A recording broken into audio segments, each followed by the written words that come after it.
Good morning everyone, welcome in educational growth channel. आज इस session में हम सीख रहे हैं प्रेजेंट इंडेफिनिट टेंस के नेगेटिव और इंट्रोगेटिव सेंटेंस से। तो सबसे पहले हम पहचान की बात करें तो नेगेटिव सेंटेंस में हिंदी के वाक्यों में नई शब्द हमें देखने को मिलता है। इससे ये पता लगता है कि इस प्रकार के वाक्यों में किसी कार्य करने को मना किया जाता है। तो ऐसे सेंटेंस नेगेटिव सेंटेंस होते हैं। अब हम स्ट्रक्चर की बात करें तो सबसे पहले सब्जेक्ट आता है, फिर उसके बाद डिड नॉट आता है, फिर मेन वर्ब की फर्स्ट फॉर्म यूज करते हैं, फिर ऑब्जेक्ट की अंग्रेजी लिखते हैं, फिर अदर वर्ड्स की अंग्रेजी लिखते हैं। लेकिन हमें ध्यान ये रखना है कि जब कभी नहीं कि अंग्रेजी नेबर हमें लिखना हो तो नेबर के साथ हमेशा हम मेन वर्ब की सेकेंड फॉर्म यूज करते हैं। तो आइए स्टार्ट करके देखते हैं वन बाय वन सेंटेंसेस को। फर्स्ट सेंटेंस है किरण वहाँ नहीं गई। अब इसमें देखिए सबसे पहले सब्जेक्ट आएगा तो यहाँ पर हम किरण की अंग्रेजी लिखेंगे किरण। फिर इसके बाद डिड नॉट आ जाएगा तो यहाँ पर हम डिड नॉट लिख लेते हैं। अब जाना की फर्स्ट फॉर्म गो होती है तो यहाँ पर फिर आ जाएगा मेन वर्ब की फर्स्ट फॉर्म गो और वहाँ की अंग्रेजी लिख लेंगे देयर। तो इस तरीके से अंग्रेजी बन जाएगी Kiran did not go there. Next sentence है वो मुझ पर कभी नहीं हंसा। आप देखिए यहाँ पर कभी नहीं आया है तो इसकी अंग्रेजी हम नेवर लिखेंगे और नेवर लिखेंगे तो मेन वर्ब की सेकेंड फॉर्म यूज होगी। जैसे कि पहले सेंटेंस में मेन वर्ब की फर्स्ट फॉर्म हमने यूज किया है, लेकिन यहाँ पर नेवर के साथ ऑलवेज मेन वर्ब की सेकेंड फॉर्म यूज करते हैं। तो इसकी अंग्रेजी इस तरीके से बनेगी he never laughed।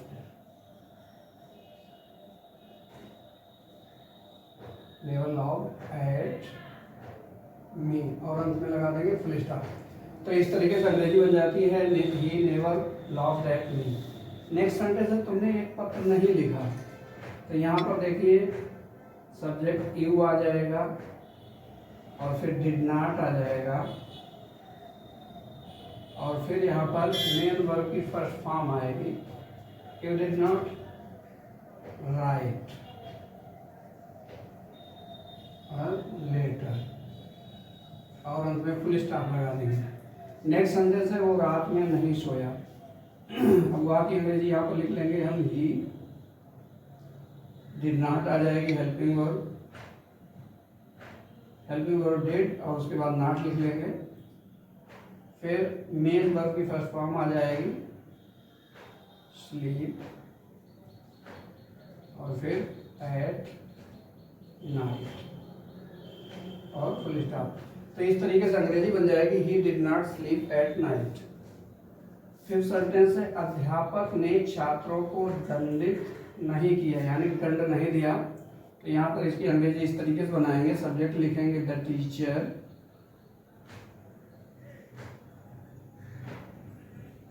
Did not.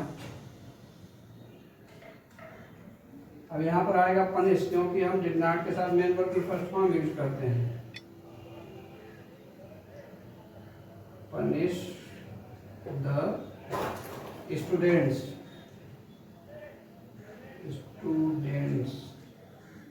अंत में फुल स्टॉप लगा देंगे। तो इस तरीके से अंग्रेजी बन जाती है the teacher did not punish the students.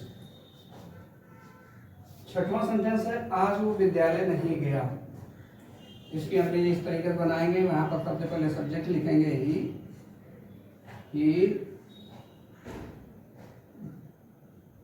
यहाँ पर हेल्पिंग वर्ब आ जाएगी डिड नॉट लिख लेंगे ही डिड नॉट। मेन वर्ब की फर्स्ट फॉर्म आ जाएगी गो और फिर आ जाएगा टू स्कूल टुडे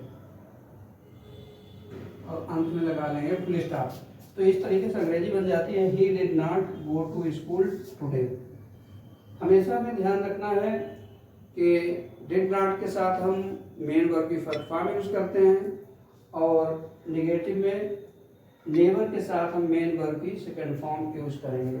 आइए अब इंट्रोगेटिव यानी प्रश्नवाचक सेंटेंसेस देखते हैं। इसका स्ट्रक्चर पहचान की बात करें तो इस प्रकार के वाक्यों में कब, क्यों, कहाँ, कैसे, क्या आदि प्रश्नवाचक शब्द हमें देखने को मिलते हैं। तो इस प्रकार के सेंटेंस प्राय दो तरीके होते हैं। एक तो होते हैं कि यस नो टाइप, जैसे मान लो जिसमें वाक्यों के शुरू में क्या शब्द दिया होगा, इस प्रकार के वाक्यों में हम क्या शब्द की अंग्रेजी नहीं लिखते हैं, बल्कि उसके स्थान पर हम हेल्पिंग वर्ब डिड का प्रयोग करते, चाहे सिंगुलर सब्जेक्ट हो चाहे प्लूरल सब्जेक्ट हो। दूसरे इस टाइप के कि जिनके वाक्यों के बीच में कब, क्यों, कहाँ, कैसे आदि प्रश्नवाचक शब्द दिए होते हैं, तो इस प्रकार की अंग्रेजी बनाते समय हमें क्वेश्चन वर्ड की अंग्रेजी सबसे पहले लिखना होता है, और फिर उसके बाद हेल्पिंग वर्ब आती है, और फिर उसके बाद में मेन वर्ब की फर्स्ट फॉर्म आती है, और फिर ऑब्जेक्ट आता है। फिर अदर वर्ड्स की अंग्रेजी लिखने के बाद इंट्रोगेशन मार्क लगा देते हैं, यानी क्वेश्चन मार्क लगा देते हैं। लेकिन हमें इसमें ध्यान ये रखना है, केवल हु के साथ ये टर्म्स लागू होती है। जैसे हु के साथ अगर कोई अफर्मेटिव सेंटेंस में हु आया है तो उसके साथ हम क्या करेंगे, वर्ब की सेकेंड फॉर्म यूज करते हैं अफर्मेटिव में। और जब निगेटिव हो तो उसमें हु के साथ, निगेटिव में डिड नॉट के साथ हम क्या करेंगे, मेन वर्ब की फर्स्ट फॉर्म यूज करेंगे। ये बात हमें ध्यान रखना है। तो आइए सेंटेंस की अंग्रेजी बनाते हैं। इसमें पहला सेंटेंस है, क्या तुमने एक पत्र लिखा। तो यहाँ पर क्या पहले आया, तो यहाँ पर हम लिखेंगे, सबसे पहले लिख लेंगे हम हेल्पिंग वर्ब डिड लिख लिया, और यहाँ पर फिर आ जाएगा subject you, did you, main verb की फर्स्ट फॉर्म आ जाएगी, did you write a letter, और अंत में लगा देंगे क्वेश्चन मार्क। तो इस तरीके से अंग्रेजी बन जाएगी, did you write a letter. Next sentence है, क्या वो वहाँ नहीं गई, ये भी वैसे ही है। तो यहाँ पर सबसे पहले इसमें भी हम डिड लिखेंगे, डिड, अभी यहाँ पर सी आ जाएगा, डिड सी, जहाँ फर्स्ट फॉर्म गो होते थे यहाँ पर हम गो लिख लेंगे, तो डिड सी गो देयर, और अंत में प्रश्नवाचक चिन्ह लगा देते हैं। इस तरीके से सेंटेंस बन जाता है, did she go there. Next sentence है, तुम वहाँ क्यों नहीं गए। अब देखिए इसमें क्या है कि क्यों शब्द वाक्य के बीच में आया है, तो इसलिए क्यों शब्द की हमें अंग्रेजी सबसे पहले लिखना होगा। तो देखते हैं, तो यहाँ पर लिखेंगे क्यों शब्द की अंग्रेजी होगी व्हाई, फिर हेल्पिंग वर्ब डिड आ जाएगी,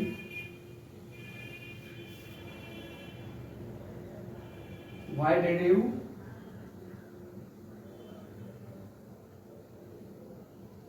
और फिर यू के बाद आएगा नॉट, और फिर गो देयर, और अंत में लगा देंगे प्रश्नवाचक चिन्ह। अब इस प्रकार के वाक्यों में जब इंट्रोगेटिव निगेटिव हो तो हमें ये ध्यान रखना होगा कि प्रश्नवाचक शब्द के बाद हेल्पिंग वर्ब आएगी, फिर सब्जेक्ट आएगा, और फिर उसके बाद हम नॉट लिखते हैं सब्जेक्ट के बाद, बाकी प्रोसेस सेम होता है। नेक्स्ट सेंटेंस है, राधा कहाँ रहती थी।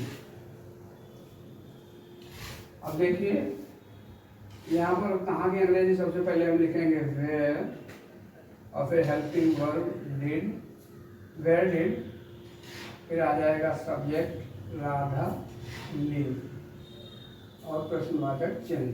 तो इस तरीके से अंग्रेजी बन जाएगी वेयर डिड राधा लिव।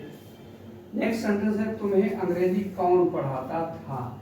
अब देखिए यहाँ पर हु आ गया, हु के साथ पहले कंडीशन है कि हु के साथ अगर अफर्मेटिव सेंटेंस है, साधारण वाक्य है, तो मेन वर्ब की सेकंड फॉर्म यूज करेंगे, और ये टर्म्स इस सेंटेंस में लागू होती है। देखिए यहाँ पर हम लिखेंगे सबसे पहले हु,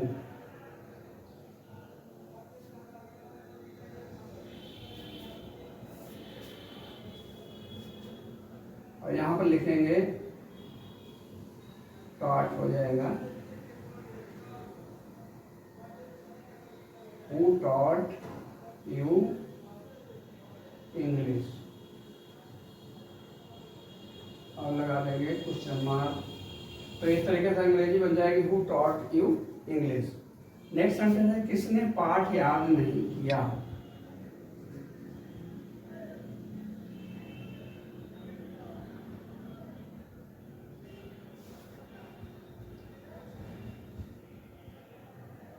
यहाँ पर लिखेंगे हु डिड नॉट learn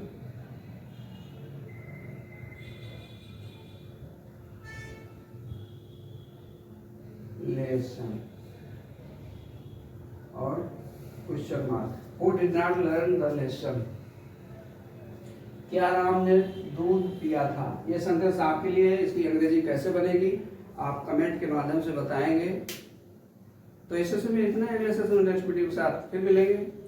ऐसे ही वीडियो देखने के लिए जुड़े रहिए एजुकेशनल ग्रोथ चैनल पे, जो कि मैं आप लोगों के लिए समय समय पर बनाता रहता हूँ। तो थैंक्स फॉर वॉचिंग।